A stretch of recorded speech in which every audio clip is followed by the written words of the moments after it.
أعوذ بالله من الشيطان الرجيم. بسم الله الرحمن الرحيم.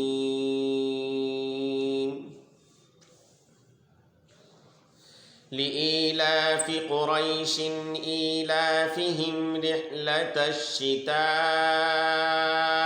والصيف فليعبدوا رب هذا البيت الذي أطعمهم من جوع وآمنهم من خوف. اس سورہ کا نام سورۃ قریش ہے. اللہ رب العالمین نے اس سورہ کے اندر قبیلہ قریش کا تذکرہ فرمایا ہے. رسول اللہ صلی اللہ علیہ وسلم نے اس قبیلے کی خصوصیات بیان فرمائی ہیں. ان میں سے ایک خاصیت یہ ہے کہ اللہ رب العالمین نے قریش کا تذکرہ اس سورہ میں فرمایا ہے. اسی طرح قریش میں ہی اللہ تعالیٰ نے نبی مکرم جناب محمد الرسول اللہ صلی اللہ علیہ وسلم کو پیدا فرمایا. تو اس سورہ میں سمجھنے کی جو بات ہے وہ یہ ہے کہ اللہ تعالیٰ نے قریش کو بعض نعمتوں پر عبادت کرنے کا حکم دیا ہے. ان نعمتوں کا تذکرہ فرمایا ہے اور یہ بات حقیقت ہے کہ ہر نعمت کے بدلے میں شکر ادا کرنا چاہیے. شیخ سعدی علیہ الرحمہ نے ایک جگہ ارشاد فرمایا کہ انسان کو ہمہ وقت دو شکر ادا کرنے چاہیے. ہمہ وقت کہ اس کی باہر والی سانس اندر جاتی ہے، اندر والی سانس باہر آتی ہے. تو اس بنیاد پر کہ یہ زندگی کا مدار دونوں سانسوں پر ہے کہ اگر باہر والا سانس اندر جاتا ہے اور اندر والا باہر آتا ہے تو انسان زندہ ہے. ورنہ اگر باہر والا سانس باہر رہ جائے، اندر نہ جائے، اور اندر والا اندر رہ جائے، باہر نہ جائے، تو پھر زندگی معطل ہے، زندہ رہ ہی نہیں سکتا انسان. تو کتنی بڑی نعمت حاصل ہے ہمیں، اور اس کے علاوہ بھی. اس لیے ہر نعمت کے بدلے اللہ تعالیٰ کا شکر ادا کرنا چاہیے.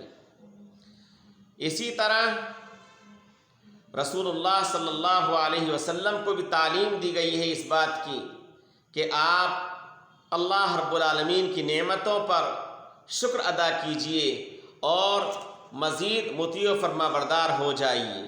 آپ کے سامنے اس کی نظیر میں پیش کرتا ہوں جو قرآن کریم کے اندر موجود ہے. سورہ والضحیٰ میں اللہ تعالیٰ نے ارشاد فرمایا أَلَمْ يَجِدْكَ يَتِيمًا فَآوَى وَوَجَدَكَ ضَالًّا فَهَدَى وَوَجَدَكَ عَائِلًا فَأَغْنَى. سورہ والضحیٰ کے اندر رسول اللہ صلی اللہ علیہ وسلم کے ساتھ 3 نعمتوں کا تذکرہ کیا گیا ہے. پہلی نعمت کیا ہے؟ اللہ تعالیٰ نے ارشاد فرمایا اے محمد صلی اللہ علیہ وسلم کیا ہم نے آپ کو یتیم نہیں پایا؟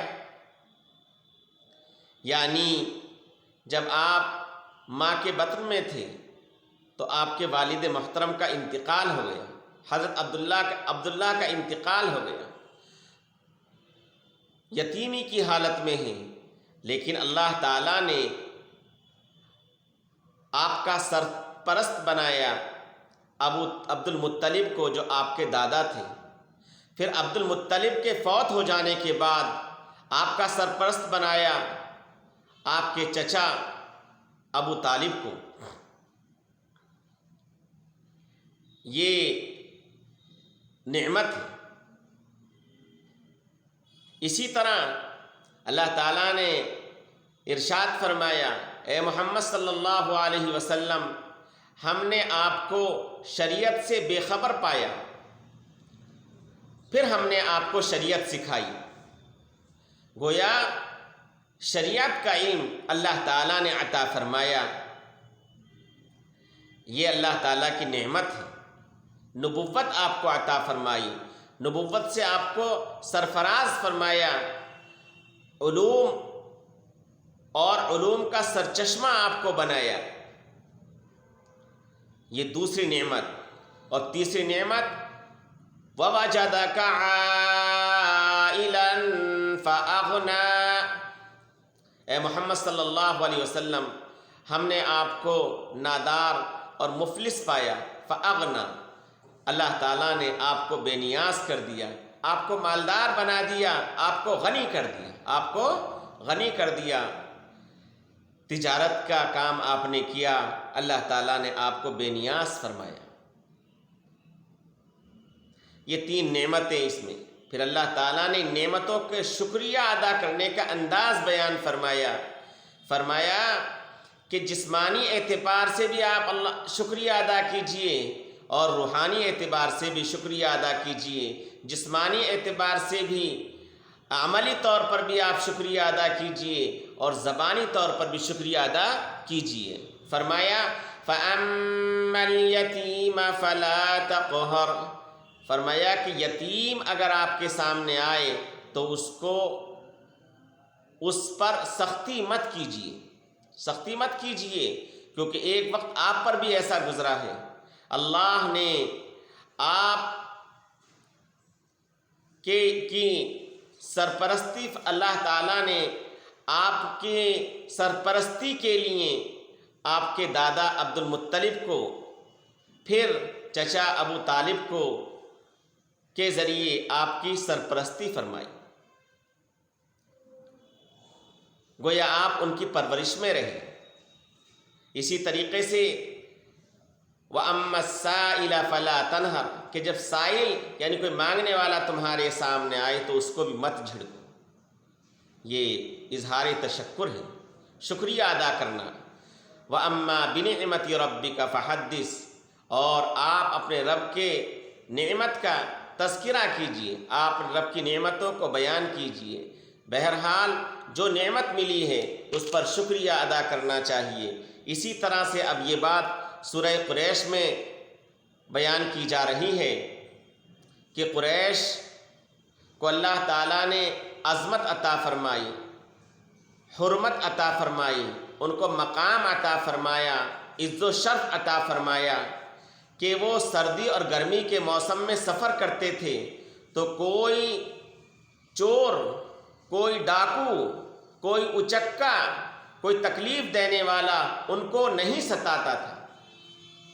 کیوں؟ اس لیے کہ وہ پاسبان حرم ہیں، وہ خادم بیت اللہ ہیں، وہ خانہ کعبہ کے نگراں ہیں۔